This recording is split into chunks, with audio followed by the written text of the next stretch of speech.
Hola amigos, buenas tardes. Lo primero, muchas gracias a la Fundación Nueva Cultura del Agua por el reconocimiento. Y ya directamente paso a contaros la parte que me tocó trabajar en este informe que se os presenta hoy, ¿no? Aquí ha participado todo tipo de técnicos, han participado profesores de la Facultad de Geología de la Universidad de Zaragoza. A mí me ha tocado tocar tres temas, bueno, varios, pero sobre todo tres temas. Uno que es la parte geotécnica, que ha sido, digamos, mi desarrollo profesional.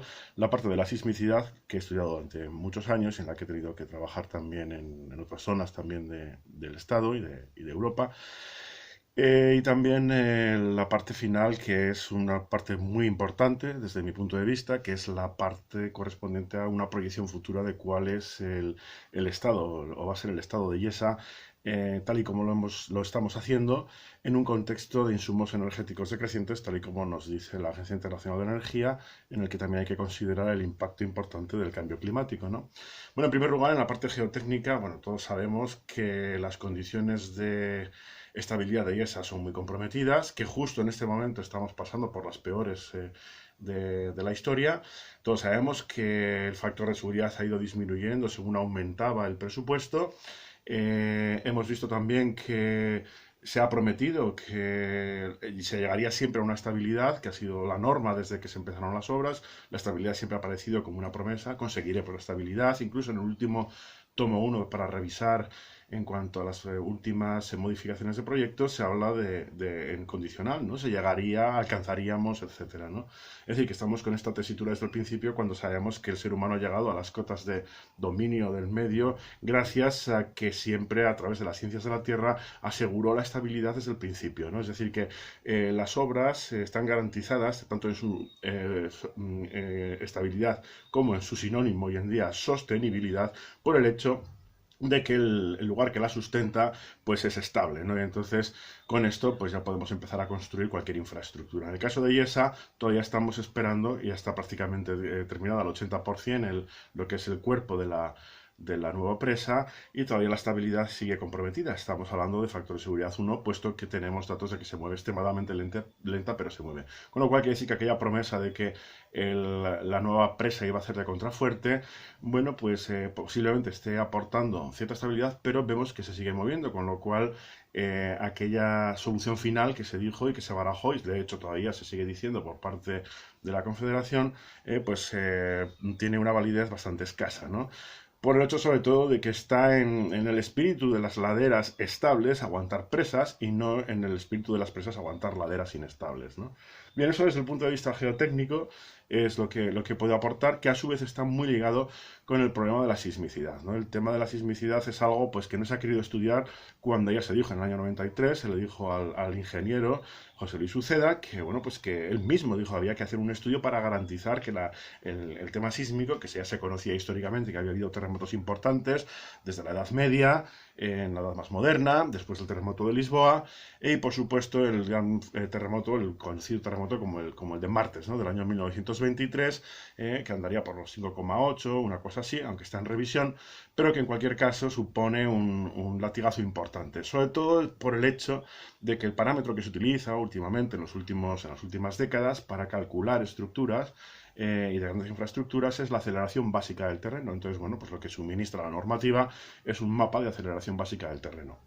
La aceleración básica del terreno es el movimiento que se produce prácticamente en horizontal, aunque también en vertical, pero en horizontal cuando viene el latigazo de un terremoto, ¿no? Es de destacar que se ha utilizado el 004G, como indica la última norma, que es la norma de construcción sismo resistente del año 2002.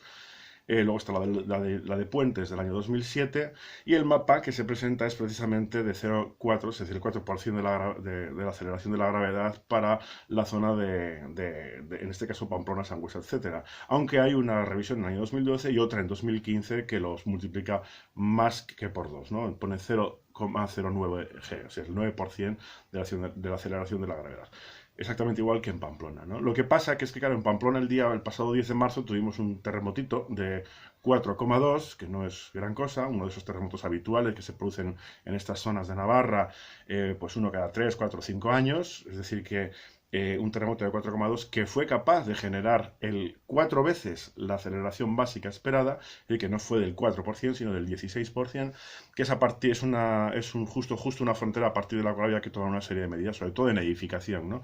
Esto es muy importante porque, claro, si un terremoto que se produce cada 3 o 4 años produce este tipo de aceleración básica, que no podrá hacer uno que se produce cada 100 o cada 50 años de 5 y pico, ¿no? Por lo tanto, tenemos un problema que es que esto sumado, si se suma al problema de la estabilidad, tendríamos que las laderas, como es habitual y ha pasado siempre, como se nos dice desde en la geohistoria, desde la Edad Media, cada vez que se producían terremotos se caían las laderas. Es una cosa que se ha ido pasando incluso a través de la toponimia, como el Trueno en Viniés, que responde al nombre de un monte que se partió en dos al haber un terremoto, ¿no? O el Parque de los Terremotos, que es donde se cayeron todas las laderas, justo al sur de la ciudad de Sangüesa, ¿no?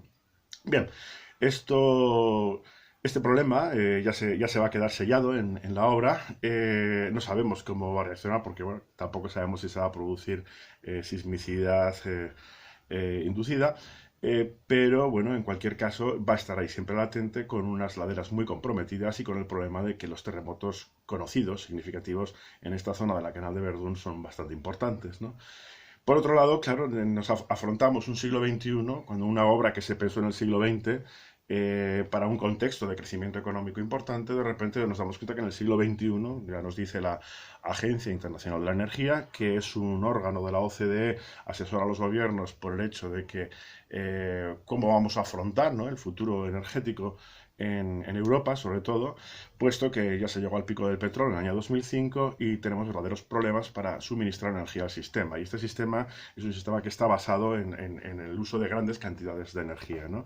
Este tercer capítulo, esta tercera parte, que no sé en qué parte aparecerá, pero repartida en varias partes del informe, para mí es muy importante y supuso el último capítulo que yo preparé cuando hice el gran informe que presenté al Ayuntamiento de Sangüesa, ¿no? Puesto que merece una reflexión que además es emergente y cada vez será más intensa, ¿no?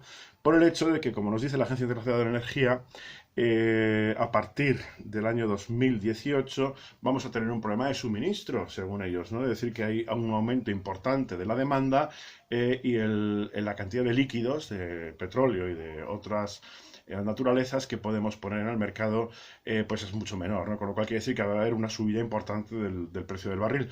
¿Esto a qué nos lleva? Pues nos lleva a que países como España, que no somos productores, vamos a sufrir mucho y ya sabemos cómo reaccionamos. Hemos vivido un tiempo muy bueno de finales de 2014 hasta hoy, por el hecho de que la bajada de la actividad económica produjo pues que también no hubiese demanda, ¿no? Con lo cual los precios bajaron, ¿no? En este caso, el auge, o si hay un incremento de la actividad económica que va muy ligada al consumo de energía, a nosotros pues nos va a afectar como siempre. Si sube el barril de petróleo, pues aquí más paro, más problemas de inactividad económica y abandono de muchas de las obras o grandes proyectos que estaban en marcha, ¿no? Como hemos visto que pasó en la crisis de 2008, ¿no? Bien, en este caso aquí tenemos un problema añadido, ¿no? Que vale que hemos dejado regueros de aeropuertos sin aviones, circuitos de velocidad que no valen para nada, palacios de deportes que no se utilizan, que, bueno, incluso hasta